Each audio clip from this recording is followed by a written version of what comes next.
या देवी सर्वभूतेषु मातृरूपेण संस्थिತ ನಮಸ್ತಸ್ಸೆ ನಮಸ್ತಸ್ಸೆ ನಮಸ್ತಸ್ಸೆ ನಮೋ ನಮಃ. ನಾವು ಶ್ರೀಕೃಷ್ಣ ದ್ವೈಪಾಯನರಿಂದ ಹೇಳಲ್ಪಟ್ಟಂತಹ ಶ್ರೀಮದ್ ದೇವಿ ಭಾಗವತದ ಕಥೆಯನ್ನು ಕೇಳ್ತಾ ಇದ್ದೇವೆ.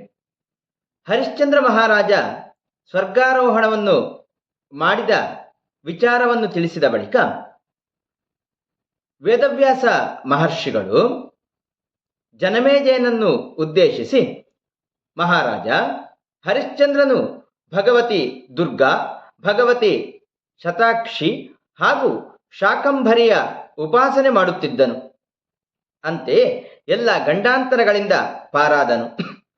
ದೇವಿಯ ಆರಾಧನೆ ಮಾಡಿ ದೇವತೆಗಳು ಸಹ ಅನೇಕ ಬಾರಿ ತಮ್ಮ ಸಂಕಷ್ಟಗಳನ್ನು ನಿವಾರಿಸಿಕೊಂಡಿರುವರು. ಹಿರಣ್ಯಾಕ್ಷನ ವಂಶಜನಾದ ದುರ್ಗಮದಾನವನು ಬ್ರಹ್ಮನಿಂದ ವರವನ್ನು ಪಡೆದು ದೇವತೆಗಳನ್ನು ಓಡಿಸಿಬಿಟ್ಟನು. ದೇವತೆಗಳು ಶತಾಕ್ಷಿಯ ಆರಾಧನೆ ಮಾಡಿ ಮೆಚ್ಚಿಸಿಕೊಂಡರು. ಆಗ ದೇವಿಯು ದುರ್ಗಮನನ್ನು ಸಂಹರಿಸಿ ದೇವತೆಗಳ ಸಂಕಟವನ್ನು ನಿವಾರಿಸಿದಳು. ಭಗವತಿ ಜಗದಂಬೆಯು ಗೌರಿ, ಲಕ್ಷ್ಮಿ, ಸರಸ್ವತಿ ಈ ಮೂರು ಶಕ್ತಿ ದೇವತೆಗಳನ್ನು ಸೃಷ್ಟಿಸಿ ಅನುಕ್ರಮವಾಗಿ ಶಂಕರ, ವಿಷ್ಣು, ಬ್ರಹ್ಮ ಈ ತ್ರಿಮೂರ್ತಿಗಳಿಗೆ ಅರ್ಪಿಸಿದಳು. ಒಮ್ಮೆ ವಿಷ್ಣು ಶಂಕರರು ದೇವತೆಗಳಿಗೆ ವೈರಿಯಾದ ಹಾಲಾಹಲನೆಂಬ ಬಲಾಢ್ಯ ದಾನವನನ್ನು ಸಂಹರಿಸಿದರು. ಆಗ ಅವರು ತಮ್ಮ ಶಕ್ತಿಯ ಪ್ರಭಾವವನ್ನು ವರ್ಣಿಸಿಕೊಂಡು ಗೌರಿ ಲಕ್ಷ್ಮಿಯರ ಅವಹೇಳನ ಮಾಡತೊಡಗಿದರು. ಆಗ ಗೌರಿ ಲಕ್ಷ್ಮಿಯರು ಶಂಕರ ಹಾಗೂ ವಿಷ್ಣುವನ್ನು ತೊರೆದು ಹೊರಟು ಹೋದರು. ಕೂಡಲೇ ತ್ರಿಮೂರ್ತಿಗಳಲ್ಲಿ ಇಬ್ಬರ ಶಕ್ತಿಯು ಹ್ರಾಸಗೊಂಡಿತು. ದಾನವರ ಹಾವಳಿಯು ಇದರಿಂದ ಹೆಚ್ಚಾಯಿತು. ಆಗ ದೇವತೆಗಳು ಭಗವತಿ ಜಗದಂಬೆಯ ಉಪಾಸನೆ ಮಾಡತೊಡಗಿದರು. ದೇವಿಯು ಅವರಿಗೆ ಮೆಚ್ಚಿದಳು. ದೇವಿಯ ಅನುಗ್ರಹದಿಂದ ಗೌರಿಯು ದಕ್ಷ ಪ್ರಜಾಪತಿ ಪ್ರಸೂತಿಯರ ಉದರದಿಂದ ಸತೀದೇವಿ ಎಂಬ ಹೆಸರಿನಿಂದ ಜನಿಸಿದಳು. ಮಹಾಲಕ್ಷ್ಮಿಯು ಕ್ಷೀರಸಾಗರದಲ್ಲಿ ಹುಟ್ಟಿದಳು. ಸತೀದೇವಿಯು ಶಿವನ ಪತ್ನಿಯಾದಳು. ಮಹಾಲಕ್ಷ್ಮಿಯು ವಿಷ್ಣುವಿನ ಪತ್ನಿಯಾದಳು.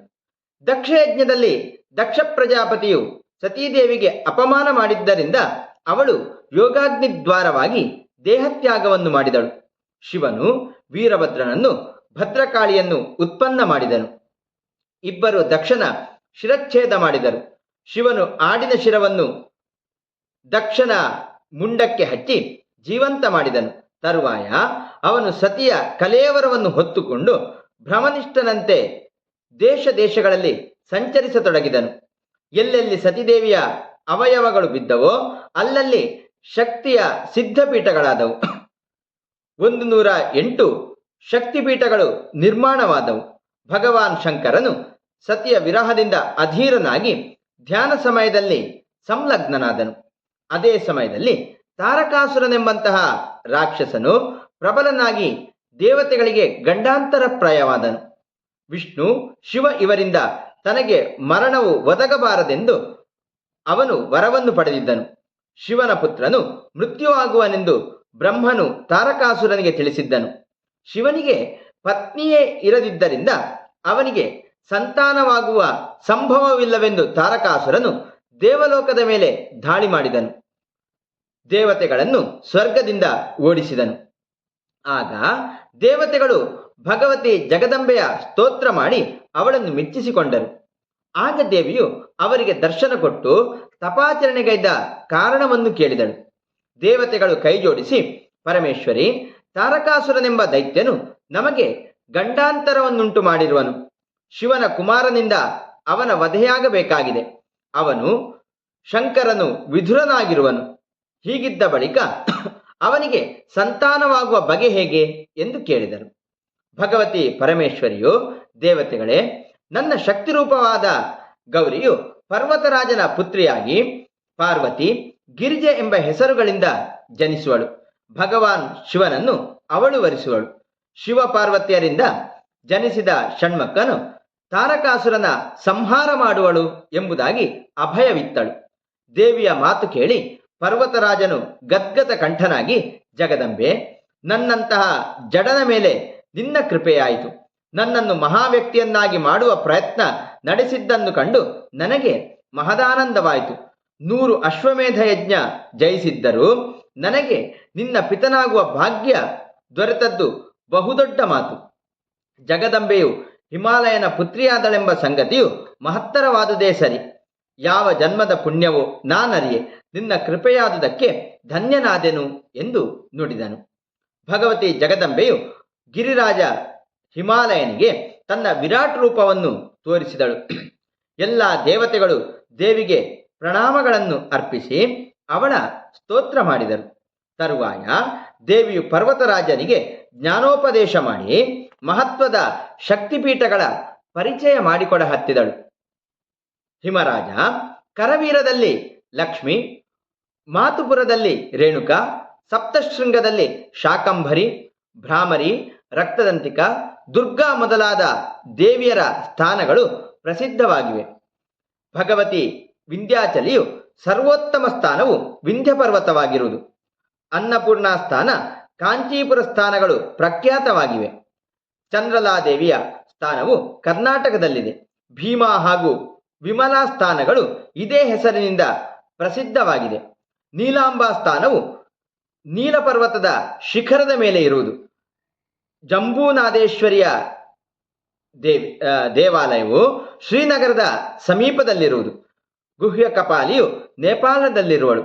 ಮೀನಾಕ್ಷಿಯು ಚಿದಂಬರದಲ್ಲಿಯೂ, ದೇವಿ ಸುಂದರಿಯು ಉತ್ತಮ ಸ್ಥಾನವು ವೇದಾರಣ್ಯಪುರದಲ್ಲಿರುವುದು. ಪರಾಶಕ್ತಿಯು ಏಕಾಂಬ ಎಂಬ ಹೆಸರಿನ ಸ್ಥಾನದಲ್ಲಿರುವಳು.